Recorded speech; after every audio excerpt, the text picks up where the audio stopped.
RMC Running. Benoît Boutron. Salut à tous, bienvenue dans RMC Running, le podcast d'RMC destiné à tous les passionnés de la course à pied. On salue Johan Durand qui ne peut pas être avec nous aujourd'hui malheureusement, il est encore dans ses montagnes pyrénéennes à Font-Romeu, on l'embrasse, il sera de retour rapidement. On vous remercie pour le soutien affiché sur les réseaux sociaux, sur Instagram, sur Strava notamment, et on vous dit de continuer de vous abonner sur les plateformes de téléchargement. RMC Running grandit grâce à vous et on en est très fiers, on espère que ça va se poursuivre pendant longtemps. Une croisée des chemins dans RMC Running aujourd'hui. On va marcher sur la ligne de crête entre le running, l'aventure et l'alpinisme parce qu'on reçoit Mathis Dumas, guide de haute montagne, photographe, aventurier, l'homme qui a permis à Inoxtag d'aller réussir l'ascension de l'Everest. Mathis qui va nous raconter son histoire, les coulisses de l'ascension. On va vous parler de son livre, justement, L'Ascension, qui vient de sortir. Et voilà, on va pouvoir vous raconter tout ce qu'il y a dedans. Il y a d'ailleurs pas mal de conseils et ce sera la séance d'entraînement du jour. Comment préparer une ascension? Mathis y a consacré tout un chapitre, ça va être passionnant, vous allez voir. Et puis j'ai un bon plan d'ossard en fin d'épisode, le 10 km Run Set and Match, un 10 km parisien début octobre, avec une arrivée dans les allées de Roland-Garros pour les fans de tennis. C'est complètement dingue. Allez, enfilez vos baskets, saisissez vos piolets, c'est parti pour RMC Running. RMC Running. Mathis Dumas, à côté de moi, en studio aujourd'hui. Salut Mathis. Salut, merci de me recevoir. Bah écoute, avec plaisir. Ça va la présentation? Guide de haute montagne, photographe, aventurier, c'est bien résumé? On pourrait peut-être ajouter influenceur maintenant. Influenceur, ouais. C'est ça. Mais c'est bien présenté. Ouais. La percée sur les réseaux sociaux, ça fait partie de ton histoire commune avec Inoxtag, justement ce beau défi Kaizen. Plus de 45 millions de vues, j'ai vu sur YouTube, donc c'est complètement dingue la réussite de ce doc. Hein. C'était passionnant à suivre.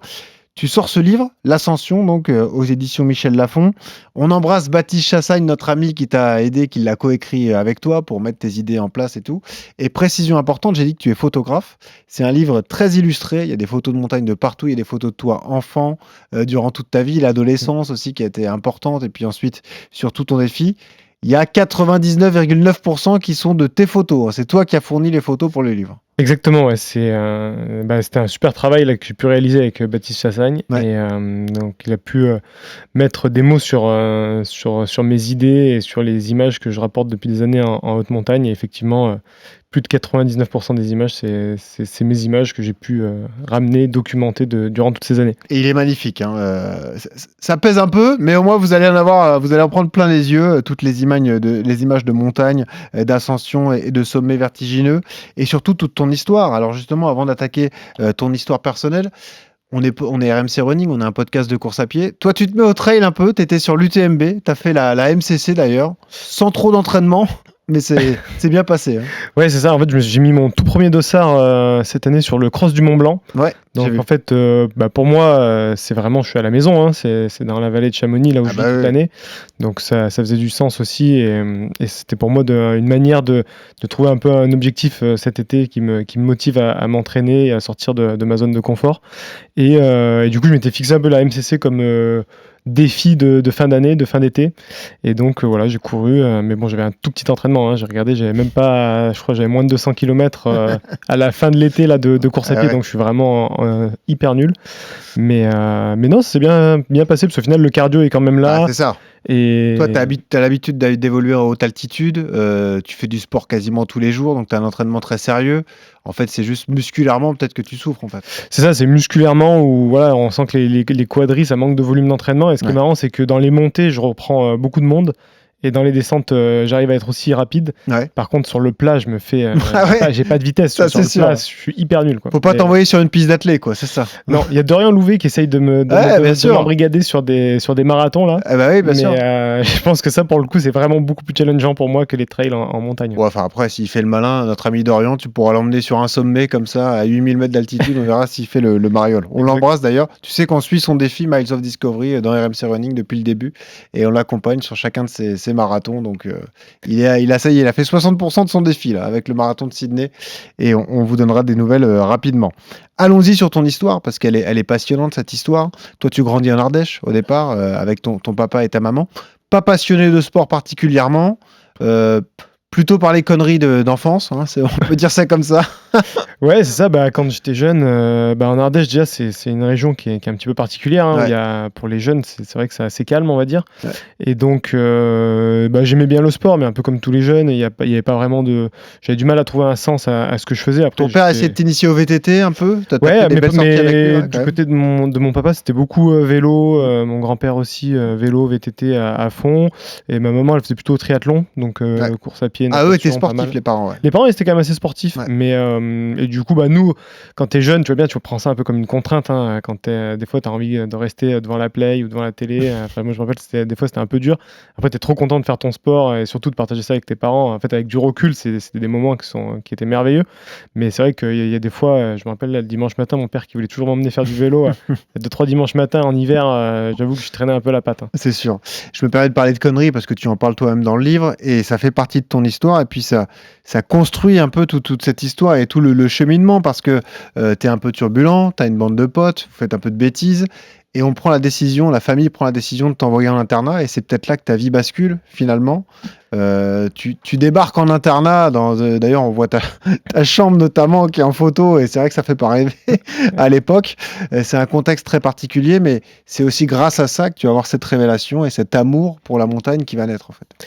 Ouais, c'est ça exactement. C'est-à-dire que là où j'étais en Ardèche, c'était compliqué pour moi de trouver une place, de trouver un sens à ma vie, à ce que je voulais faire. Et mon papa ton père qui te dit un jour en sortie de réunion parents-prof, qu'est-ce que tu veux faire? Et toi tu dis, je sais pas en fait. Il me dit, en fait, je me rappelle très bien, j'étais en 3e et il me dit, mais là, si tu vas au lycée général, en seconde générale avec tous tes potes, il m'a dit, mais tu vas au carton, tu vas jamais rien faire de ta vie, quoi. Ça va être un désastre. Et il m'a dit, il faut vraiment que tu trouves quelque chose qui te passionne parce que la vie, en fait, elle est longue.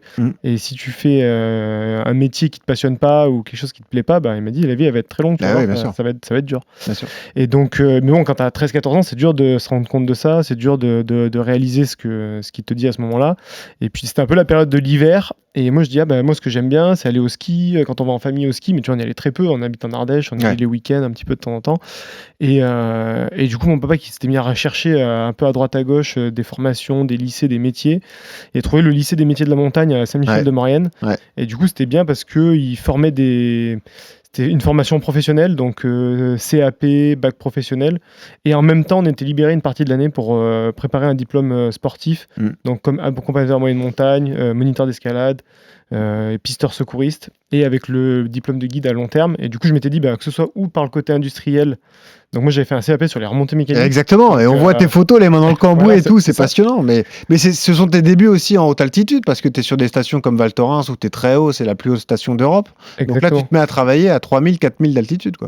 Exactement, et du coup, je m'étais dit que soit par le côté industriel, je travaillerais en montagne, en tout cas autour des stations de ski, et je serais sur les skis, ou par le côté sportif. Mais vu qu'à cette période-là, je savais pas du tout si déjà j'avais même les capacités physiques et que j'allais pouvoir aller au-delà de tout ce qui fait peur quand même, hein, la prise de risque en montagne, c'est quand même pas évident. Et puis après, au fur et à mesure de rencontres, d'années d'études, et puis à chaque fois de traverser toute la région Rhône-Alpes, d'Ardèche en Savoie, tous les week-ends, parce que je rentrais quand même un peu les week-ends chez mes parents. À force de tout ça, j'ai fini par faire mon chemin jusqu'à atterrir à Chamonix. Et puis passer le diplôme de guide de haute montagne. Ouais. Exactement. Et on se rend compte dans ton histoire de la difficulté que ça représente de devenir guide de haute montagne. Dit comme ça, on n'a pas vraiment conscience de tout cela, mais c'est un vrai cheminement assez long. Ça fait partie de ton histoire et de celle de ton pote de toujours, Max, qui a été ton partenaire justement à l'internat, avec qui vous êtes très liés désormais parce que il y a eu un accident qui t'a fait peur, il a failli perdre la vie, finalement il s'en est sorti et ça vous a soudé encore plus. Mais c'est un vrai chemin de croix pour devenir guide de haute montagne. Il faut être fort physiquement, il faut savoir se débrouiller, il faut rester calme, il faut apprendre beaucoup de choses. C'est vraiment un métier très difficile. Ouais, le métier de guide de haute montagne, en général, on dit qu'il faut 10 ans entre le moment où... 10 ans, où tu y penses et le moment où tu es guide, il se passe à peu près 10 ans, on va dire, c'est en règle générale.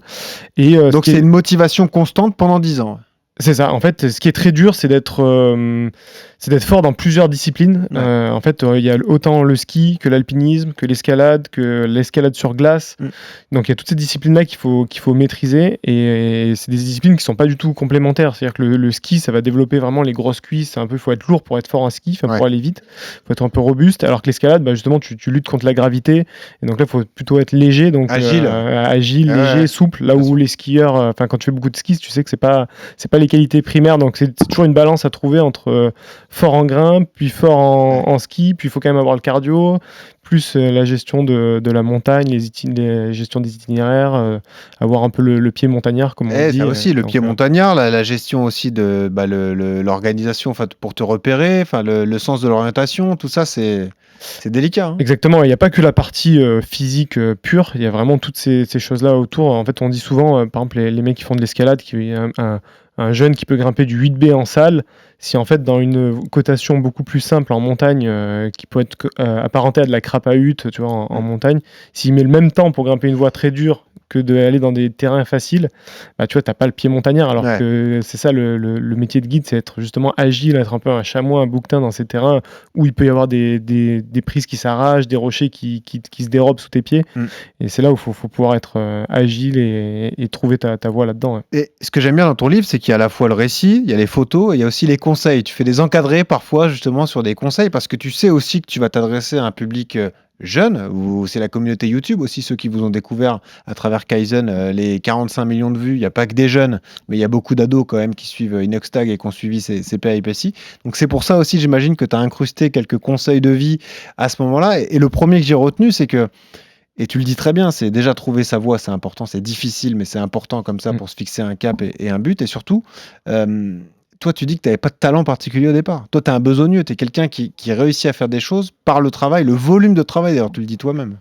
Ouais, le volume de travail, puis surtout, je dirais la passion. Hein. C'est quand même la passion, c'est ça qui t'anime. Hein. Une fois que tu es passionné par quelque chose, en fait, tout ce que apprends, tu l'intègres hyper rapidement et tu vois plus le temps passer. En fait, c'est plus comme tu vois plus toutes les choses comme une contrainte. En fait. La montagne, c'est devenu une obsession comme ça. Quand tu rentres dans cette formation scolaire, tu te fais pote avec Max toutes les après-midi, ou alors dès que vous avez du temps libre, vous allez comme ça, vous partez en aventure. C'était devenu obsédant carrément. Ouais, le mot obsession, c'est peut-être un peu dur, je dirais, mais oui, on n'était pas loin de ça. Ouais. En tout cas, on était vraiment très, très, très passionnés et on pensait que à ça. Moi, je lisais les topos, donc ce qui nous permet de nous guider dans la montagne en cours. Enfin, voilà, c'était vraiment passionné à fond et on pensait que à ça, on avait envie que de ça, mais aussi la période dans laquelle on était. Quand tu es jeune et adolescent, c'est des périodes qui s'y prêtent bien aussi à avoir des passions où tu vois, on n'avait pas de femme, pas d'enfant, pas de métier. Du coup, on avait tout notre temps libre, on le consacrait à. T'as pas de contraintes particulières et puis tout est un peu exacerbé. Dès que tu trouves quelque chose qui te plaît, bah, tu as envie de le faire à fond. Quoi. C'est ça, tu as envie de le faire à fond, tu as envie de te dépasser. Et puis quand tu as 20 ans, tu te sens invincible. Alors justement. Et du coup, ça peut amener à des problèmes. Voilà, tu peux du coup en tirer des leçons de vie. Avec ce milieu d'histoire personnelle, avec ce passage où tu racontes le fameux jour de l'accident de Max. Vous êtes tous les deux entre guillemets en expédition. Tu le sens partir comme ça. Ton cœur se met à palpiter. Toi, tu deviens inquiet, etc. Et ça, c'est aussi intéressant. C'est que tu connais la formation, tu sais exactement ce qu'il faut faire dans ces moments-là. Mais une fois que tu es mis devant le fait accompli, c'est beaucoup plus dur à réaliser. Et donc, pour contacter les secours, etc., c'est délicat. T'as pas forcément de réseau, donc tu trouves une solution, tu sais pas comment lui va, et là c'est un moment marquant de ta vie, parce que tu te dis peut-être que j'ai perdu mon pote, et peut-être que lui a perdu la vie alors qu'on était partis tous les deux. Quoi. Ouais, exactement, c'est des moments où forcément il se passe 1 milliard de choses dans ta tête, parce qu'effectivement, quand il est tombé, moi j'ai pas pu voir où il s'était arrêté, donc c'est dur d'évaluer, on va dire, les conséquences de cette chute, et à ce moment-là, effectivement, il se passe beaucoup de choses dans la tête. Et après, pour moi, la priorité, c'était forcément d'appeler les secours et que lui soit en sécurité le plus rapidement possible. Mais je pense que c'est un événement surtout qui nous a, enfin en tout cas à lui comme à moi, qui nous a permis dans notre vie d'après cet événement-là. En fait, ça nous a sauvés d'une certaine manière. C'était un peu comme j'ai l'impression de le prendre un peu comme une grande gifle dans un avertissement peut-être. Voilà, vraiment un gros avertissement où tu te dis, là, cette fois-ci, on a eu beaucoup de chance. Mais par contre, il n'y aura pas de deuxième fois. Quoi. Et du coup, ça nous a permis, cette période-là, on avait 20 ans, on se sentait vraiment invincible. On pensait que rien ne pouvait nous arriver parce qu'on grimpait les choses les plus dures dans le massif du Mont Blanc. Et puis là, on était sur une arête un petit peu débonnaire en neige. Et donc voilà, on se sentait vraiment invincible. On se dit, il ne peut rien nous arriver jusqu'au moment où ça arrive. Et moi, je pense Qu'est-ce qui se passe exactement ? Tu es devant, tu le sens pas partir, lui il glisse et il perd ses appuis, c'est comme ça ? En fait, on était tous les deux à ski et puis on arrive à un col et moi, du coup, j'avais fait la trace. Ce jour-là, il y avait beaucoup de neige fraîche. Et donc, j'avais fait la trace jusqu'au col. Et au col, je lui dis, je vais faire des photos. L'arête, après, elle est jolie. Ouais. Et il faut que je remette une veste. Et en fait, lui, il est parti sur l'arête devant. On n'était pas encordés. Et en fait, il a glissé plus loin sur l'arête. Et il est tombé dans la face nord, là. Et moi, j'avais pas bougé de l'endroit le temps que je mette ma veste, que je fasse 3 photos. Et en fait, j'étais en train de documenter, j'étais en train de faire des photos au moment où il a chuté, quoi. Et donc, ouais, non, c'était un moment vraiment particulier. Et moi, je pense derrière, ça m'a complètement réorienté aussi. C'est pour ça que je suis parti plus dans la photo. Ouais. Ça me permettait aussi de gérer la prise de risque que je voulais mettre quand j'allais en montagne. J'avais toujours envie d'être au contact du haut niveau, qui étaient mes potes, et d'aller toujours dans Parce que tu as fait des championnats du monde, hein, on peut le préciser d'ailleurs. Tu avais déjà un niveau très élevé et tu pouvais te mesurer aux meilleurs mondiaux sur ces disciplines. Hein. C'est ça, ouais. Je faisais les coupes du monde d'escalade sur glace. Ouais. Donc j'allais un peu aux 4 coins de la planète pour faire ces compétitions-là, mais qui me servaient comme... nous, on le voyait vraiment comme un support d'entraînement pour aller en haute montagne. Et donc, c'est vraiment à ça que ça nous servait. Mais du coup, tous les personnes avec qui on gravitait ou à qui on grimpait, qui étaient les meilleurs alpinistes du moment en France ou dans le monde. Et donc, moi, j'avais toujours envie de faire des choses avec eux, mais du coup, j'avais envie aussi de mettre le curseur de l'engagement et du risque là où je voulais. Et en fait, la photo et la vidéo, ça me permettait justement de faire ça, quoi, de pouvoir doser mon engagement. Ça t'a aidé à avoir cette appréhension et cette gestion de la peur et du risque, de te dire... Là, je peux pousser, là, j'y vais pas. Avoir cette balance interne de te dire, je dépasse pas la limite, quoi. Exactement, de pouvoir mettre le curseur là où je veux, en suivant comment tu te sens sur le moment. Parce qu'il y a des fois, il y a des situations, tu sens, il y a une sorte de feeling à avoir quand même en montagne. C'est un peu animal, hein, des fois. C'est un peu contre la nature. Hein, donc, tu sens le danger, quoi. Ouais, tu peux sentir le danger, alors que des fois, il n'y a peut-être pas forcément raison d'être. Des fois, l'inverse, des fois, tu sens pas le danger, alors que c'est des situations qui sont hyper dangereuses.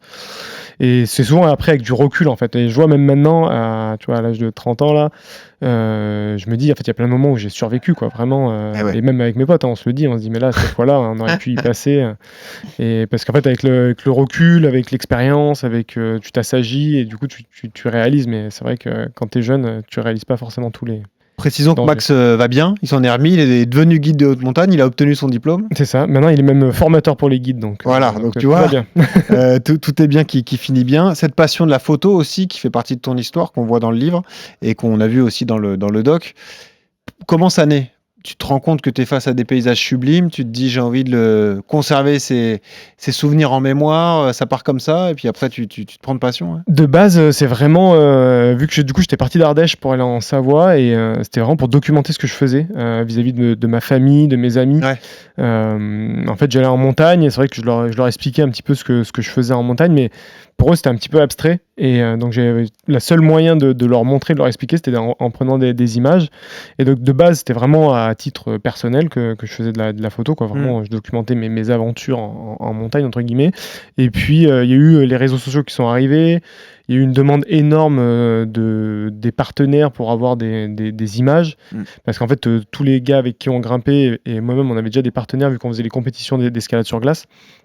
Et en fait, moi de base, j'étais pas très fort en photo, mais par contre, j'allais à des endroits où les autres photographes ne pouvaient pas aller. Toi, tu avais les deux aspects. L'aspect athlète, tu pouvais les suivre, mais aussi l'aspect photo où tu pouvais créer des souvenirs. C'est ça, exactement. Et en fait, vu que moi, naturellement, je prenais un appareil photo pour documenter mes sorties, et ben en fait, les mecs, c'était même pas un shooting, c'est-à-dire que je documentais, je faisais des images, et après derrière les marques, les sponsors, ils étaient intéressés pour récupérer ces images-là, parce qu'en fait c'était le plus naturel possible. Tu pouvais pas faire plus que naturel, c'était pas un shooting photo, c'était juste notre sortie qu'on avait fait. Moi je faisais des images, je documentais, et après ça a été vraiment exponentielle, on va dire, les demandes, les rencontres. J'ai rencontré des athlètes de plus en plus. Mais justement, pour donner une image, c'est comme si vous étiez passionné de trail, vous courez en montagne, vous avez un bon niveau, et un jour, Kylian Jornet vous contacte parce qu'il se dit pourquoi tu m'accompagnes pas, et comme ça tu fais des souvenirs. Ça t'est arrivé avec des mecs très haut placés dans ta discipline, quoi. C'est ça, exactement. Et puis ça allait très très vite à l'échelle de 1 an, 2 ans, 3 ans. Et presque ça a été même un petit peu avant le projet justement Kaizen avec Inox. Ouais.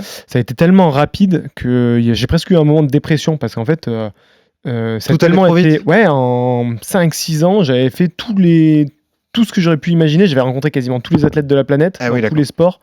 J'avais déjà fait des shootings sur des expéditions, j'avais fait presque tout ce que je pouvais rêver de faire, j'avais déjà tout fait. Et du coup, j'étais un peu en mode, j'ai même pas 30 ans. T'as un tableau, t'as coché toutes les cases, tu te dis, mais qu'est-ce que je vais faire ? C'est ça, tu vois, moi, j'ai vraiment besoin d'avoir à chaque fois du sens ou d'avoir des projets qui me motivent. Et c'est vrai qu'une fois que quand ça va presque trop vite, je me suis rendu compte que... T'as pas le temps d'apprécier aussi. C'est ça, t'as pas le temps d'apprécier. Et après, t'as une sorte de dépression. Tu dis, mais attends, j'ai fait tout ça là. Et en fait, ça allait tout trop vite. T'as pas eu trop le temps de profiter. Et du coup, c'est pour ça qu'après, il y a eu le projet avec Inox qui est arrivé. Et j'avais aussi ce recul-là et cette maturité-là pour justement lui apporter un petit peu de mon expérience. Voilà. Alors justement, l'histoire entre vous deux, ça paraît tout bête. Tu ne sais pas qui c'est au départ, Inoxtag. C'est une star des réseaux, mais tu connais peut-être deux noms comme ça, mais tu ne sais pas exactement ce qu'il veut faire. Tu n'as pas connaissance du projet. Lui, il est en plein GR20 avec un de tes potes. Et c'est cette personne-là qui vous met en relation, c'est ça ? Ouais, alors c'est avant de faire le GR20. Donc lui, il avait déjà commencé le projet Everest, donc il avait déjà annoncé. Alors moi, j'avais entendu le projet qui avait été annoncé, parce que forcément, ça avait fait un peu le bad buzz dans tous les médias bien sûr. Spécialisés, dans toute la presse spécialisée. Et donc j'avais entendu à ce moment-là, mais je ne m'étais pas plus renseigné que ça sur qui il était. Et en fait, c'est Nico Mathieu, un ami qu'on a en commun, qui fait aussi de la création de contenu sur YouTube, qui lui préparait de faire le GR20 avec lui pendant l'été. Et donc il l'a appelé au printemps, je crois au mois de mars. Il lui a dit ok, donc il parlait de leur GR20, puis il lui a demandé tu fais avec qui le projet Everest. Et donc il a commencé avec d'autres gars, et Nico Mathieu lui a dit écoute, en vrai tu devrais appeler Mathis Dumas, ça pourrait être un bon gars pour toi, ne serait-ce que pour prendre des conseils, appelle-le. Inox lui a dit moi je veux un guide sûr, quelqu'un en qui je peux avoir confiance et qui sera là dans les moments difficiles, quoi. En fait Inox il lui a même rien trop dit, il lui a dit moi j'ai mon équipe déjà, et donc il a pris l'info en disant peut-être ce serait bien de contacter Mathis pour avoir des infos, mais c'est tout, quoi, pas plus. Derrière on s'est contacté, on s'est rencontrés sur Paris. Et après cette rencontre, moi je lui ai expliqué, je lui ai dit voilà, si j'étais à ta place, la démarche que je ferais, elle serait comme ça. Et pour filmer, vu que j'ai quand même l'habitude de faire des films en montagne, je pense qu'il faudrait faire comme ça en termes d'équipe de production. Donc je lui ai un peu dit ce que moi je verrais pour lui au mieux, tu vois. Et au final, une semaine après, il m'a rappelé, il m'a dit ok, si t'es chaud, on se fait un stage ensemble à Chamonix pour apprendre à se connaître, pour voir si ça match. On s'était vu juste pendant une journée, on s'était pas vu très longtemps. Et vu qu'on était quand même amenés à passer beaucoup de temps ensemble, il m'a dit on va se faire une semaine, 10 jours à Chamonix d'entraînement, et puis comme ça on voit déjà si humainement ça match entre nous deux. Et puis il m'a dit en tout cas j'ai bien aimé ton approche et tout, donc let's go, quoi. Tu te lances dans cette histoire avec des a priori sur ce monde-là, ou comme ça fait partie du tien, les réseaux sociaux, le contenu, tu te dis c'est un autre moyen et c'est une possibilité de faire découvrir ce qu'on fait, les paysages qu'on a, etc. Tu es un peu dans ce paradoxe, en fait. Le côté je veux montrer au plus grand nombre ce que ça représente, le danger de la montagne, etc. Mais c'est aussi, je n'allais pas dire rendre ordinaire, mais c'est les critiques qui sont revenues souvent, mais rendre ordinaire une ascension de l'Everest qui paraît insurmontable pour la plupart des humains, quoi. Ouais, c'est surtout tout le travail qu'on a voulu faire autour de ce projet-là, c'est-à-dire que de montrer justement que Inoxtag était entouré de professionnels de la montagne. Déjà personnellement, tu as des a priori, toi, quand tu te lances ou pas ? Moi, ouais, bien sûr, j'ai des a priori jusqu'à la fin, jusqu'au moment où on sort le documentaire. Ah ouais, jusqu'au bout. Ouais. Okay. Moi, je maîtrisais toute la partie montagne et la captation d'images. Après, sur la partie montage, j'avais moins mon mot à dire. Enfin, en tout cas, il pouvait monter un peu le film, la manière dont il voulait. Ouais. Et je voulais que ce soit le plus fidèle possible à la réalité, et bon, c'est ce qui a été fait au final, mais c'est vrai que quand on n'a pas des questionnements au départ de te dire le mec est créateur de contenu, il est sportif, mais je sais pas s'il est plus sportif que ça, il connaît pas l'univers de la montagne, est-ce qu'il sera capable de le faire déjà ? Ouais, mais de base, moi, vraiment au tout début, honnêtement, je pensais que c'était impossible. Enfin, je me suis dit, c'est pas possible, on n'arrivera jamais à faire l'Everest. On en parlait, mais je dis, bon, déjà, on va aller faire le Mont Blanc, peut-être on ira faire un sommet à 6000. Ouais, le Mont Cervin, tout ça. Voilà. Le gars, de base, il avait fait un petit peu de muscu, mais sinon, il avait fait quasiment pas de sport. Donc, lui, il est passé, là, pendant le Covid, il me disait, il passait entre 10 à 12 heures par jour sur une chaise devant un ordinateur, sans faire de sport. Je me suis dit, en fait... la prépa idéale, ça. Ça, c'est pas une prépa qui est top, mais du coup, en fait, surtout, ce que j'avais peur, c'est que je me suis dit, même s'il s'entraîne à fond pendant un an et demi, qui est possible, il va se blesser. Enfin, à un moment donné, tes tendons, tes ligaments, ils vont lâcher. Avec une telle charge d'entraînement d'un coup, quand tu passes de 0 à 1 comme ça, là, c'est trop violent.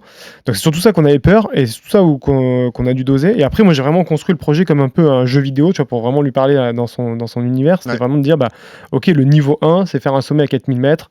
Le niveau 2, c'est faire le Mont Blanc. Le niveau 3, c'est le Cervin. Et ainsi de suite jusqu'à l'Everest. Et tant que tu passes pas le niveau... faut valider chaque palier. Exactement. Quoi. Et c'est ça qu'on a essayé de retranscrire à travers le documentaire, et qui a aussi surpris beaucoup de monde, parce que la préparation qu'on a fait, elle avait été était restée un petit peu, pas secrète, mais on va dire un peu plus confidentielle. Ouais, bien sûr. À part le Mont Blanc qu'on avait montré sur les réseaux, le reste était resté plus confidentiel, et du coup, quand on a sorti le documentaire, ça a impressionné beaucoup de monde, tu vois, de voir qu'il avait fait le Mont Blanc, le Cervin, la Madablam. La Madablam, on l'a gardé vraiment... Dans les appréhensions, est-ce que tu t'es pas dit aussi, ce sont des... Parce que quand tu vas à Webedia dans les locaux comme ça d'Inox, à Levallois, tu te dis, mais en fait, déjà, les mecs arrivent à 14h, toi, tu t'es pointé à 10h, donc t'attends, tu te dis, qu'est-ce qui se passe? Et les mecs débarquent comme ça en début d'après-midi. C'est toute une façon d'appréhender le travail, mais après, ils restent jusqu'à tard le soir. Ça fulmine d'idées, ils ont toujours envie de faire du contenu, des idées, ça brainstorm, etc. Tu te dis, est-ce que ma crainte, c'est est-ce qu'il va rester focus sur ce projet pendant un an? Parce que si tu mets pas un investissement personnel total, bah, c'est l'échec assuré aussi. Ouais, complètement. Mais après, lui, l'effet d'annonce faisait qu'il n'avait pas le choix. Tu vois. Vis-à-vis de ses... Voilà. C'est un peu, il s'était mis la pression lui-même, à dire j'annonce et maintenant que j'ai annoncé, j'ai pas le choix. Tu vois. Ouais. Et donc, je savais qu'il allait pas lâcher quoi qu'il arrive, d'une manière ou d'une autre. Après, comme moi, je lui ai toujours appris et amené sur le projet, c'est que ce qui était important, c'était surtout l'expérience avant tout. Ouais. Et le sommet, c'était vraiment le bonus. Tu vois, Graal, et on n'a pas forcé. En tout cas, la sécurité, c'était le maître mot. Ouais. D'abord la sécurité, ensuite le sommet et en dernier les images. Vraiment dans cet ordre-là. Et du coup, après, on a eu un peu de chance. Il faut avoir aussi un peu de chance avec la météo. Oui, la bonne fenêtre, tout ça. Exactement. Il n'y a pas que la préparation. Il y a quand même une petite part de chance avec nous. Mais au final, non, il n'a pas lâché. Ça a continué. Donc, il venait à peu près une semaine, 10 jours tous les mois à Chamonix. Et on a fait. Et puis après, l'objectif aussi, c'était de varier les plaisirs, de ne pas être que sur la partie... montagne, alpinisme, c'est-à-dire qu'on a fait du ski de randonnée, on a fait de l'escalade sur glace, on a fait du canyoning, on a fait du parapente, voilà. Qu'il ait aussi un spectre hyper large de toutes les activités qu'on peut faire en montagne de manière générale. Il y a un moment que tu racontes très bien, toi t'es Mathis Dumas, tu fais de la photo, tu connais les meilleurs alpinistes au monde, mais t'es dans ta montagne, donc tu débarques chez une méga star des réseaux sociaux en France qui fait des millions de vues sur YouTube. Et il y a un moment où les papiers arrivent, vous vous engagez sur le projet, et là, tu prends conscience de toutes les responsabilités et de la pression que tu as sur les épaules, la pression sécuritaire, la pression financière, la pression d'image aussi. Et ça, toi, personnellement, il faut le digérer aussi, parce que toi, tu n'es pas forcément préparé au départ à devoir assumer tout ça aussi. Ouais, non, c'est sûr que là, c'est une composante vraiment en plus que je n'avais pas forcément mesuré, en tout cas de cette ampleur-là avec Inox. Au début, moi, je savais qu'il était connu, et moi, j'avais fait quand même beaucoup de choses avec des mecs très connus, toi, avec Kylian Jornet. Oui, voilà, déjà. Des mecs quand même qui ont des gros noms, mais ce niveau-là d'influence, de popularité, c'est un truc de fou quand même. Ouais. Dans Chamonix, le mec, c'est pire que Zidane, quoi. C'est vraiment, c'est choquant. Moi, ça m'a vraiment choqué. La première fois qu'il est venu à Chamonix, je me rappelle, c'était au mois de mai. Le mois de mai, c'est un peu la période entre deux saisons, entre l'hiver et l'été. Il n'y a pas trop de monde. Personne ne savait qu'il venait là parce que toi, c'était vraiment secret au début, voilà. Et donc il vient, et je me rappelle, on était le soir, il pleut. Il pleuvait dans la nuit, et on était dans les rues, et puis on fait juste de l'hôtel au restaurant, et on se fait arrêter 3 ou 4 fois, quoi. Et je dis, ah ouais, mais toi, t'es à Chamonix. À Chamonix. Ouais. Je dis, ah ouais, mais toi, t'es vraiment connu, quoi. Là, et après, on mange au restaurant, les mecs, ils attendaient devant le resto, et tout. Enfin, tu vois, je me suis dit, mais. Alors que j'étais vraiment avec beaucoup de stars de plein d'univers différents. Bien sûr. C'est arrivé très très rarement qu'on demande des photos, des dédicaces ou des trucs comme ça. Mais ça fait peur live. Quand on est responsable de ça quelque part. Et ben en fait, ce qui est fou, c'est que Inox, il a une communauté qui est hyper engagée. En fait, il a vraiment c'est l'une des communautés sur YouTube et même en France de manière générale, sur la partie influence, c'est lui il a pas forcément les chiffres les plus gros en termes de nombre de followers et tout. Par contre, sa communauté, elle est engagée de malade. Elle est derrière lui à fond, quoi. Ah ouais, à fond.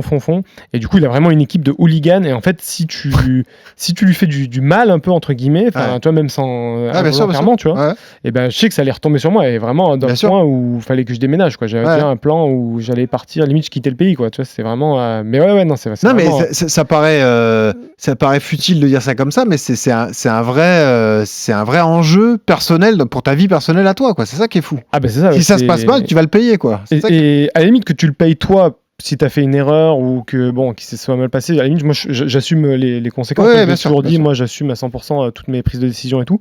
Mais par contre, ce qui est le problème, c'est que ça retombe aussi sur tes proches, tu vois. C'est ça qui est vraiment. Si les gens ils n'arrivent pas à t'atteindre toi, ils vont essayer d'atteindre ta famille, tes proches, tes amis. Et c'est ça qui est dur après à gérer parce que du coup, tu te fais lâcher aussi par ton entourage. Donc ça, c'est pas évident. Et même Inox, qui des fois, lui, il a envie de dire ouais les gars calmez-vous, il y a rien et tout, mais en fait des fois c'est trop fort. Les fans ils sont vraiment hooligans. Il y a un élément qui te rassure, c'est quand même la mentalité d'Inox, l'investissement qu'il y met et le côté résilience à outrance, quoi. C'est-à-dire que quand on vous voit malade, il y a pas de chute cachée, il y a pas de vous avez rien mis de côté, etc. dans le documentaire.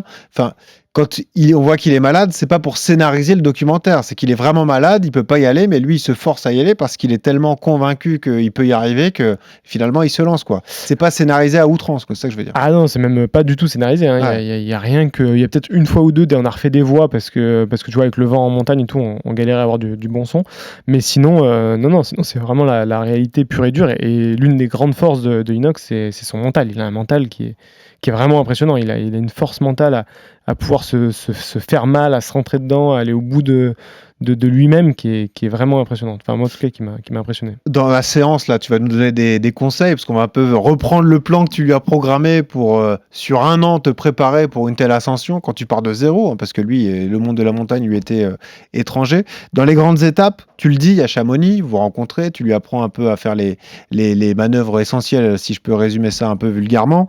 Après, je le dis, il y a la dent du géant, là aussi, ça devient... c'est pour lui permettre de prendre conscience. Là, on est à 4000 mètres d'altitude, l'Everest, c'est 8000, donc tu es à la moitié du chemin. Donc te dire, là, tu souffres, mais ce sera 2 fois plus dur encore en haut. T'y aller comme ça, progressivement, étape par étape, pour lui permettre d'arriver prêt et déterminer le jour J, quoi. Exactement, en fait, à chaque fois, à chaque stage qu'on faisait, je lui disais, le prochain coup, on va faire ça. Et donc, des fois, il voyait juste la montagne de loin. Et il dit, non, c'est pas possible et tout. C'est vraiment impressionnant. Il y a des montagnes qui sont quand même impressionnantes. Et du coup, et en fait, au fur et à mesure d'apprentissage, de mise en confiance, déjà du matériel, puis de lui-même, puis vis-à-vis de moi, on arrive à construire des choses qui sont immenses, hein. C'est vraiment la puissance de l'esprit de cordée, tu vois, du lien de la cordée qui se crée au fur et à mesure, et lui aussi, tu vois, qui apprend à se connaître, à se découvrir jusqu'où il peut aller, est-ce qu'il peut marcher 5 heures, 10 heures, 15 heures, 20 heures non-stop, en s'alimentant très peu, en ayant un sac à dos très lourd, il fait très chaud, il fait très froid, enfin c'est tout cet inconfort-là. En fait, l'alpinisme, c'est vraiment une question de résistance plus que d'endurance. Ouais. Il faut être résistant, il faut être robuste, parce que tu vas pas très bien dormir, tu vas dormir en altitude, tu vas pas pouvoir t'alimenter comme tu veux, il va faire très froid, il va faire très chaud, des fois c'est un peu inconfortable, tu marches avec des crampons, t'as un sac à dos qui est lourd, donc c'est tout ça c'est souvent de l'inconfort, et donc il faut réussir à passer au-delà de tout ça, et donc au fur et à mesure des journées passées en montagne, on montait le curseur de plus en plus haut pour voir jusqu'où il pouvait aller. Ouais. Ça reste un profil particulier, un jeune qui se met au sport, qui a des aptitudes, qui mentalement est très fort et qui a le temps de le faire aussi parce qu'il a les moyens financiers qui lui permettent de tout mettre en œuvre pour. Un an de préparation pour une personne lambda, pour un défi si haut, c'est suffisant ou non? Tu penses que c'est quand même quelque chose d'exceptionnel? Moi, je pense que ça reste quand même quelque chose d'exceptionnel parce que lui, après, il a été vraiment entouré du mieux possible. Voilà. Il y a une sorte de bulle qui se met en place autour de lui et là tout est optimisé, quoi. C'est ça, et en fait ce qui est assez fou et qui est fascinant, c'est quand tu es un petit peu connu comme ça, c'est que tout le monde vient te donner les bonnes informations, les bons conseils et de bonne volonté, tu vois. Donc en fait tu as tout de suite accès aux meilleurs spécialistes, aux meilleurs entraîneurs, un peu à tous les meilleurs conseils. Et plus le temps qu'il y a dédié, lui c'est un an, c'est 360 jours où il pense qu'à ça, il pense que ça, et sa vie elle est orientée qu'autour de ce projet-là. Donc pour quelqu'un quelqu'un qui consacrerait beaucoup de temps en plus de son travail, c'est peut-être 5 ans, tu vois, d'investissement équivalent. Donc et puis en plus quand tu es jeune, que tu as 21 ans, 22 ans, tu mutes hyper vite, quoi. C'est-à-dire que tu intègres vite, physiquement, tu récupères vite, c'est ça, tu apprends vite, tu t'adaptes vite. Ouais, ça, exactement. Donc tout va hyper vite au final. Quand tu t'élances sur l'Everest avec lui, tu te dis on a de grandes chances d'y parvenir, tu as des doutes, tu te dis il faut que la chance soit avec nous sur la fenêtre météo, c'est tout ça qui te traverse l'esprit? Ouais, alors moi la plus grande doute c'était la blessure avant d'aller à l'Everest, tu vois, justement d'oser l'entraînement. J'avais hyper peur que juste avant il se fasse une petite blessure, une cheville ou tu vois, une petite entorse à la con là avant de partir. Ça me faisait vraiment peur. Ça c'était donc vraiment la première crainte. La deuxième c'était de tomber malade parce que tu vois, t'arrives dans des pays, le Népal c'est un des pays les plus pauvres du monde. La nourriture, nous on est quand même dans un environnement qui est très aseptisé, hein. Quand tu vas là-bas, faut faire attention à ce que tu manges, à ce que tu bois. T'es pas habitué aux mêmes bactéries dans l'alimentation, etc. C'est ça, exactement. Donc tu peux tomber malade hyper vite, donc il faut faire attention à tout. Donc là il faut vraiment être stacanoviste sur ton hygiène de vie. T'as cette pression permanente quand vous y êtes? Ouais, moi je fais attention à tout ce qui mange, tout ce qui boit. Je lui dis fais attention à ça, lave-toi les mains. Enfin voilà, vraiment comme tu vois, et je le fais pour moi-même, tu vois, mais vraiment parce que je sais que c'est hyper important. Le moindre rhume, c'est fin de l'expédition, quoi. T'es intimement convaincu qu'il peut le faire? Si tout se passe bien et que... Moi, à partir du moment où je me suis dit, au moment où on pouvait le faire, c'est quand on a fait la Madame Lame. J'ai dit, ok, là, on a fait la Madame Lame. C'était l'étape importante, 6800, là, vous avez réussi et c'était le... Tous les mecs qui font de la montagne et qui font de l'alpinisme, ils savent très bien que la Madame Lame, c'est plus dur que C'était le dernier palier, hein, je précise pour ceux qui n'ont pas suivi le doc ou qui l'ont plus forcément en tête. Le dernier palier avant de s'élancer. Exactement, c'est le dernier sommet qu'on a fait en entraînement, qui était un sommet à 6800 mètres d'altitude, qui est juste à côté de l'Everest. Donc on allait dans la vallée du Khumbu, qui est la vallée de l'Everest, pour aussi s'imprégner de la culture locale, de la nourriture, et que comme ça, il y a moins de surprises, un peu comme un repérage avant une course. Et donc, une fois qu'on a fait ce sommet-là, donc sans l'aide d'oxygène supplémentaire, on est monté presque à 7000 mètres. Là, je savais que il avait toutes les compétences pour aller faire l'Everest. Et en fait, dans le milieu de l'alpinisme, on sait que la Madame Lame est plus dure que l'Everest, et techniquement, et physiquement.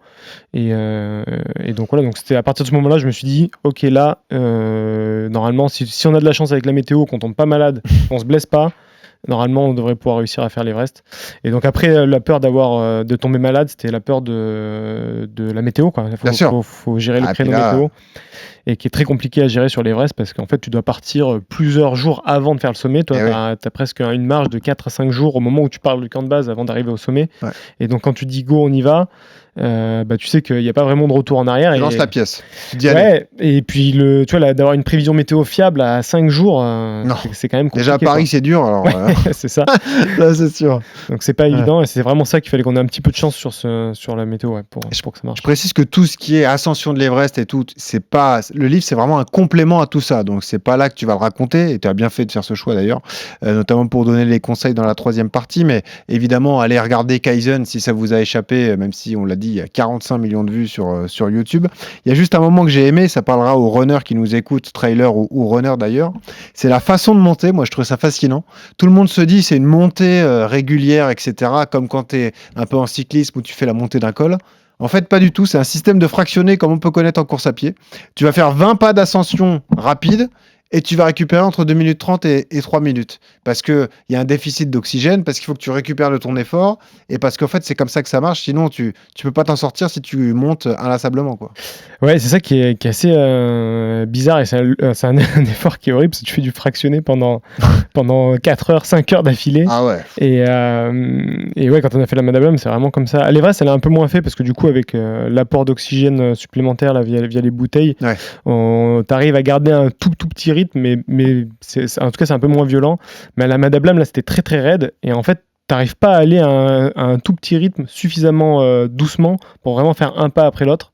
Donc en fait, tu récupères de ta dette d'oxygène, et tu t'envoies 15-20 pas presque en apnée, quoi. Et boum, et là, t'exploses. C'est comme si vous faites un sprint, puis vous arrêtez, voilà, c'est fou. C'est ça. Et toutes les minutes, tu récupères pendant 1 minute, tu repars 1 minute, et c'est horrible. Horrible. Est-ce que le guide de haute montagne que tu es a souffert physiquement, ou toi tu l'as passé, je vais pas dire tranquillement, mais où toi tu l'as passé assez correctement et tu étais vraiment focus sur lui?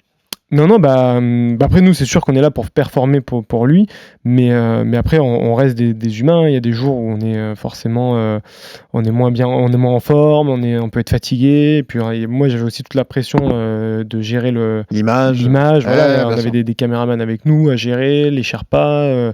Je faisais aussi de l'image aussi en même temps, plus gérer Inox. Enfin, ça faisait beaucoup de charge mentale. Donc forcément il y a des fois où on est un peu épuisé. Et moi j'avais un petit peu souffert justement sur la Madame Lame. Là, j'avais un petit problème de bronche que j'ai pu régler par la suite. Et c'est ça aussi qui est intéressant avec l'alpinisme, on va dire en haute altitude, c'est que c'est vraiment une question d'expérience sur se connaître soi-même. Et ça, en fait, tu peux pas le savoir avant de Non, c'est sûr. C'est comment tu vas t'acclimater. C'est transposable sur toutes les disciplines, notamment les disciplines d'endurance. Hein. Ça, c'est vrai. Ouais, exactement. Mais sauf que là, les enjeux sont tels. Là, tu joues avec ta vie, donc c'est différent. Avec ta vie, c'est des enjeux financiers qui sont énormes. Tu pars pendant un mois, tu vois. Bien sûr. C'est pas tu vas faire une course et bon, ça se passe mal, c'est pas très grave. T'abandonnes et puis ta journée en l'air, c'est pas très grave. Là, t'es parti à l'autre bout du monde. Ça fait déjà 15 jours que tu fais des treks.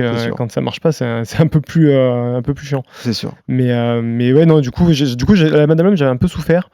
notamment à cause de cette histoire de bronche. Là, j'avais la gorge hyper sec. En fait, en altitude, l'air est très très sec. Ouais. Et du coup, en fait, j'arrivais plus à dégglutiner, tu vois. Donc c'était vraiment compliqué pour moi. Et après, j'avais trouvé un remède là avec un masque. C'est les fondeurs qui utilisent ça dans les pays nordiques pour lutter contre justement l'air trop sec, l'air trop froid quand il fait -20. Et du coup, après, on utilisait ça pour la marge d'approche et quand on faisait des efforts. Et parce que ça conserve l'humidité que tu peux expirer. C'est ça, en fait, c'est un peu horrible parce que ça te met comme un filtre devant la bouche. Donc, déjà que tu as du mal à respirer. T'as l'impression d'étouffer, quoi. C'est ça rajoute un peu de difficulté. Mais par contre, vu que ça humidifie l'air qui est très sec, du coup, là, moi, ça me brûlait moins la gorge. Et pour la suite, là, après, à l'Everest, ça m'a changé mon expédition. Et donc, ça, c'est des petits détails comme ça qui font que derrière, ça se passe hyper bien et ça change tout, quoi. Je vous laisse aller revisionner l'émotion de l'arrivée lorsque le défi est réalisé, la difficulté de la descente, parce qu'on parle beaucoup de l'ascension, mais ce qui est dur, c'est de redescendre quand tu fais une telle expédition. Donc, c'est que la moitié du chemin. Donc, ça, c'est sûr que la redescente, c'est un autre enjeu pour toi. Ouais, c'est ça. En fait, l'alpinisme, c'est un sport, ce que je disais à Inoxtag au début, c'est qu'il n'y a aucun autre sport quasiment où tu peux pas t'arrêter en plein milieu, tu vois. Même une fois que tu es lancé, même sans dire au sommet ou quoi, il y a personne qui va venir te chercher. Toi, tu cours au bord d'un stade ou un trail, tu fais un trail par exemple, tu t'arrêtes au bord du chemin ou tu t'arrêtes au ravito. Bon, allez, peut-être tu vas marcher un petit peu pour rejoindre une route. Tu arriveras à rentrer chez toi. C'est bon, c'est ça. Ouais. Là, tu es au milieu de la montagne et encore plus en Himalaya, il n'y a pas d'hélicoptère qui va venir te chercher, il n'y a personne qui va venir te chercher, personne va venir te porter. Hein. Et donc, même si tu n'as plus d'eau, même si tu es cuit, même si tout ce que tu veux, même si tu n'en peux plus, même si tu es blessé, faut quand même continuer. Et ça, c'est mentalement, moi, je sais que c'est quelque chose qui m'a vraiment beaucoup forgé quand j'étais jeune parce que, comme tout moment, toi, tu as des coups de dur, tu as des coups de mou, et là, tu sais que tu n'as aucun choix. Quoi. Aucun moment de tension entre vous, d'ailleurs? Des petits, des micros? Non, je crois pas. Franchement, je crois qu'on n'a jamais eu de moment de tension. Ouais. Après, moi, je suis assez relax, mais c'est vrai que c'est vrai que je suis en train de réfléchir. On n'a jamais eu de moment de tension. Et après, forcément, quand tu arrives au sommet, c'est assez particulier parce que souvent on se félicite au sommet, mais effectivement, c'est que la moitié. Fini, bien sûr. Et souvent, on se focalise sur la partie montée pour faire le sommet dans les bonnes conditions et tout, et on oublie un peu la descente qui peut être très très dangereuse. D'ailleurs, la plupart des accidents arrivent dans la redescente. Ouais. Ensuite, il y a tout l'aspect montage, réalisation. Il y a ces diffusions au Grand Rex. Et puis après, c'était en avant-première, après sur les réseaux et sur YouTube notamment. Et là, toi, ta vie, elle bascule. C'est fou. Tu me disais, en une soirée, tu as pris 300 000 abonnés sur Instagram. Ouais, c'est ça. 300 000. C'était fou. Le soir où c'est sorti là au cinéma. Et en fait, aussi, moi, ce qui était assez fou dans ce projet-là, c'est que moi, de base, j'ai toujours été un peu l'homme de l'ombre. Tu vois, bien sûr, tous les autres projets. Moi, j'étais là pour documenter, mettre en avant les exploits des athlètes, des autres, et jamais moi, à titre personnel. Tu vois, ça n'a jamais été la démarche d'ailleurs. Et je pensais que là, avec Inoxtag, c'était ça aussi qui m'avait présenté. C'était vraiment un documentaire centré sur lui, sur sa performance, sur son exploit. Alors après, je savais que peut-être que j'allais apparaître un peu évidemment. à l'image et tout. Bien sûr. Mais je pensais pas. Bon, après, j'étais là au montage et tout, donc. Mais je pensais pas qu'ils allaient m'accorder. Mais tu pensais pas que la retombée allait être aussi forte, quoi. Ouais, ils m'ont accordé une place qui était énorme, un peu le second rôle du documentaire. Sûr, et puis derrière, le documentaire qui a été au-delà de nos espérances aussi en termes de succès. Hein, ça a vraiment pris un engouement énorme. Et derrière, le public qui a adhéré et qui ont bien aimé. Cet univers qu'on a pu transcrire et qui ont aussi adhéré à mon profil, donc c'est bien. Et c'est vrai que la sortie je crois que j'étais à 300 000 sur Instagram, je suis monté à 700 dans la soirée ou quelque chose comme ça. C'est incroyable. Tu avais déjà une grosse communauté, mais là ça a été explosé avec ce doc. D'ailleurs, tu racontes une anecdote assez marrante. Tu dis depuis, c'est vrai qu'avant j'allais parfois faire mes courses à l'arrache avec un vieux t-shirt tout pourri. Maintenant, je suis mieux de faire attention. Je mets toujours un truc un peu. Je surveille un peu mon image, quoi. C'est ça, parce qu'en fait maintenant, franchement, partout où je vais, et même avec c'était fou, c'est que partout où on allait, il y a toujours quelqu'un qui nous reconnaissait. C'est ça, bien sûr. Et du coup, t'étais jamais incognito, même des endroits où tu te dis, mais c'est pas possible, je sais pas, tu vois, des endroits complètement improbables où tu te dis, personne peut s'attendre à ce que tu sois là, ou peut-être c'est sorti du contexte, des fois tu peux pas reconnaître des gens, tu te dis, bon, et t'as toujours un mec qui va te reconnaître, qui va vouloir faire une photo, et donc là, faut quand même faire un peu attention. On parlait de mental tout à l'heure. Comment, toi qui avais validé beaucoup de choses déjà et qui est tombé dans ce projet magnifique, immense, comment on se remet mentalement d'un truc pareil? Comment on repart sur d'autres aventures, d'autres expéditions, d'autres envies, justement? C'est pas évident, hein. C'est pas facile parce que justement, quand on fait l'Everest et en plus avec la portée médiatique qu'il y a eu, les images qu'il y a eu, pour moi, c'est un peu et dans la partie photo-vidéo et la partie guide, c'est un peu la fin du game. Oui, bien sûr. Qu'est-ce que tu vas pouvoir faire de plus dingue? C'est ça, c'est une bonne question. Et c'est pour ça aussi que cette année, j'avais besoin de faire un petit pas en retrait, d'aller dans d'autres univers. Donc, je fais pas mal de vélo de route, de course à pied, notamment avec le livre que j'ai écrit là, qu'on a coécrit avec Baptiste Chassagne. Donc ça m'a donné envie parce que lui il était tout le temps là en train de s'entraîner. Il a fait deuxième l'année dernière. Il a fait deuxième l'année dernière à l'UTMB, donc c'était hyper inspirant. Et donc j'avais besoin d'aller dans d'autres univers pour justement retrouver de l'inspiration, ne serait-ce que créative pour la photo et la vidéo, voir qu'est-ce qui se fait dans d'autres univers, et aussi d'un point de vue sportif, de mettre un peu d'autres enjeux, parce que c'est vrai que derrière aller retourner au Mont Blanc, c'est un peu moins motivant. Et donc j'avais besoin là de prendre une petite année aussi de recul. Et là, les prochains projets, je pense qu'on va partir sur les Seven Summits, donc faire le plus haut sommet de chaque continent. Le prochain sera sûrement le Vinson en Antarctique. Ouais. Et dans l'idée de les faire à chaque fois, de les partager avec une personne, un invité à chaque fois, un skieur, un grimpeur, un trailer, qu'on partage une aventure unique. On peut t'envoyer notre pote Yoann Durand, un marathonien de l'équipe de France. S'il veut venir faire un sommet sur les il aime pas le froid. Puis il aime bien dormir, donc à mon avis. Ah bon, alors. Et le problème, c'est qu'il est déjà à 57 kilos, donc là, si tu le fais maigrir encore plus, on va le perdre. Ok, ça va être compliqué alors. Bon, on essaiera en tout cas, on regardera. Mathis, reste avec nous, on veut profiter de ton expérience justement pour donner pas mal de conseils. RMC. La séance. Ça fait rêver, c'est de l'aventure, c'est de l'ascension, c'est de l'alpinisme, c'est ce que vous voulez, mais il y a des clés, il y a une préparation, un peu comme quand vous préparez un marathon, un ultra trail, un 100 miles ou quoi que ce soit. Il faut se préparer, il faut un temps de préparation, c'est ce que tu as mis en place avec Inoxtag. Donc, je voulais qu'on profite de quelques minutes pour donner quelques clés physiques, morales et logistiques, surtout, parce que tu pourras nous expliquer, d'ailleurs, il faut aussi ouvrir les yeux, c'est ce que ça représente le coût d'un tel défi. Ça représente environ 10 000 euros par personne, c'est ce que j'ai vu, c'est ça ? Ouais, c'est plus que ça. Pour se lancer sur l'Everest, c'est plus que ça. Ouais, c'est bien plus que ça. C'est 70 000 euros par personne. 70 000 euros par personne, voilà. Donc, ça vous laisse imaginer le budget que ça représente. C'est pas un défi à prendre à la légère, mais moi, je pense à tous ceux qui rêvent, pourquoi pas, d'aller faire l'ascension du Mont Blanc. Ça peut être un défi personnel. On a vu beaucoup d'histoires comme celle-là. Combien de temps de préparation pour une personne normale, tu penses Est-ce qu'un an, c'est suffisant pour se préparer pour une telle aventure ? Alors, on parle de quoi, du Mont Blanc ou de l'Everest du coup ? On va parler du Mont Blanc parce que l'Everest, ça paraît inaccessible. Ouais, alors l'Everest, c'est vrai que c'est très compliqué, c'est très très cher. Après, il y a plein d'autres sommets, même des 8000 qui coûtent beaucoup moins cher, mais l'Everest, c'est vraiment très particulier. Il y a un permis qui coûte très très cher. Ouais. Même le Lhotse qui est juste à côté coûte 2 fois moins cher, alors que c'est quasiment la même voie tout le long. Donc voilà, vraiment l'Everest, il y a quelque chose de très particulier. Effectivement, ça demande des finances qui sont importantes. Mais après, un sommet comme l'Everest, pour le coup, c'est beaucoup plus accessible. En comparaison, il y a beaucoup plus d'ascensionnistes. Comme le Mont Blanc, le Mont Blanc. Ouais. Des personnes qui font du sport régulièrement, qui s'entraînent de manière régulière, en général on fait des stages Mont Blanc, ce qu'on appelle des stages Mont Blanc, c'est-à-dire qu'en une semaine tu fais, on va dire, 2 jours de montagne, avec une nuit en refuge pour faire une nuit d'acclimatation. Après tu refais une journée en altitude mais en dormant dans la vallée, et après tu peux partir sur le Mont Blanc. Tu vois, ça on le fait de manière assez condensée sur 5-6 jours. Ça c'est quelque chose qui est assez classique, que la plupart des gens arrivent à faire, et il y a un bon taux de réussite sur ça, on va dire, pour des gens qui sont en bonne forme et qui pratiquent un sport de manière régulière. Après, c'est sûr que si des personnes qui font très très peu de sport de manière régulière, ça demande un peu plus d'entraînement, ou alors une très très bonne acclimatation. Parce qu'en fait, après, on va pouvoir faire des petites journées, mais du coup, on va passer beaucoup plus de temps en altitude, on va aller moins vite, et c'est là où ça demande du coup de passer en amont du temps en altitude. Et donc, en fait, les personnes qui sont physiquement un peu moins fortes, on va compenser en passant plus de temps en altitude pour justement compenser ce manque de cardio. Et après, ce qu'il faut savoir, c'est qu'en altitude, ce qui est très compliqué, c'est que les personnes qui sont habituées à cramer beaucoup d'oxygène, donc les personnes qui font beaucoup de sport, enfin un gros volume d'entraînement, en fait, ils habituent leurs muscles à cramer énormément d'oxygène, et donc c'est pas forcément très bon pour quand on va en altitude. Donc les trailers... On va pas Yoann Durand, alors. Les trailers ou les personnes qui ont des gros niveaux physiques, c'est pas forcément les meilleurs en altitude, tu vois. Même des mecs comme Kilian Jornet, c'est pas... Bien sûr. Attention.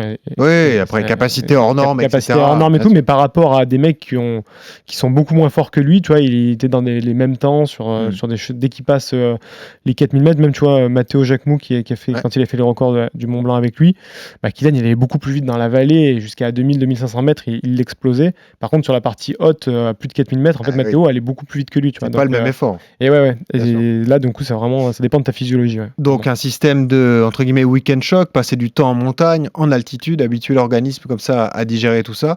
Il y a une gestion du stress aussi qui est importante, parce que c'est ce qu'on disait depuis le début, c'est la gestion du risque, de la peur et du stress. Forcément, le stress monte et augmente, le rythme cardiaque peut s'accélérer, mais ça, c'est là que c'est important d'avoir de l'expérience et de la connaissance parfaite de soi-même.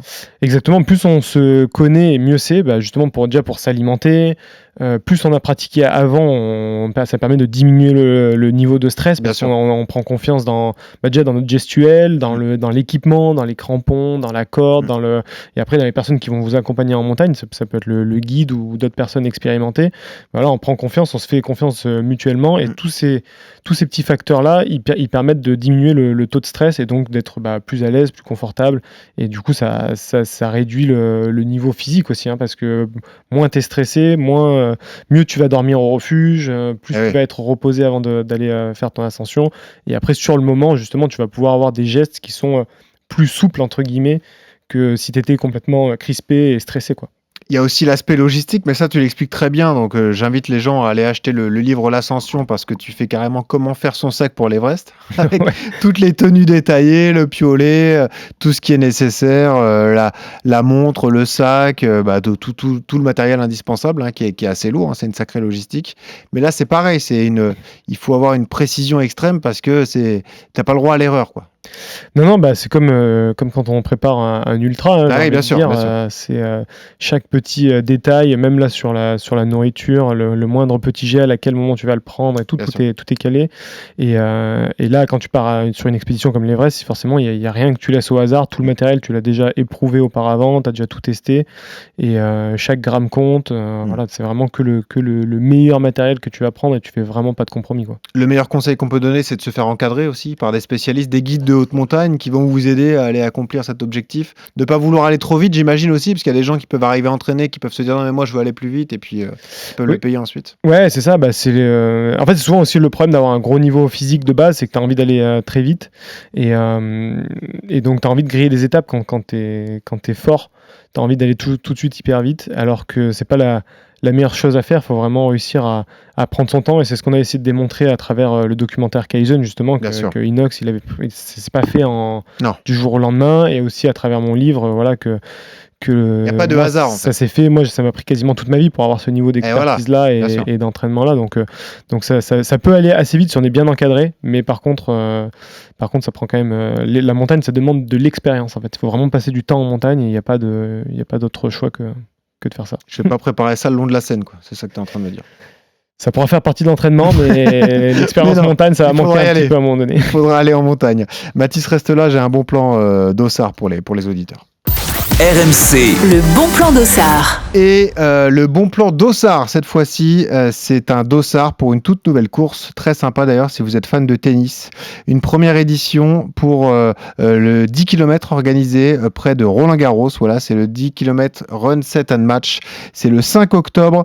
Magnifique épreuve, 10 000 coureurs attendus, et un final spectaculaire dans les allées de Roland-Garros. Donc on est dans le limite de Boulogne-Billancourt, le 16e arrondissement de Paris, puis ensuite on revient comme ça dans les allées de Roland-Garros. C'est vraiment une course qui va être très sympa. Ensuite, vous avez toute une journée qui est organisée, un événement familial et festif. Il y aura un village animé toute la journée à Roland, donc allez vous faire plaisir si ça vous intéresse. Si vous voulez participer au tirage au sort, vous allez sur notre compte Strava ou notre compte Instagram, et on mettra le lien pour gagner les 2 dossards. Un grand merci Mathis Dumas d'être venu dans RMC Running, c'était passionnant de t'écouter. Merci de m'avoir reçu. Bravo pour le travail. L'Ascension, édition Michel Lafon, chez tous les revendeurs classiques, la Fnac, etc. Vous l'avez également sur internet via Amazon et tous les revendeurs. Exactement. Allez-y, parce que c'est beau et c'est très instructif, donc ça va vous donner la passion de la montagne. Merci Mathis. Merci, et bonne ascension à tout le monde alors. À bientôt Mathis, et toujours ce conseil pour terminer: quand vous courez, souriez, ça aide à respirer. Salut à tous. RMC Running.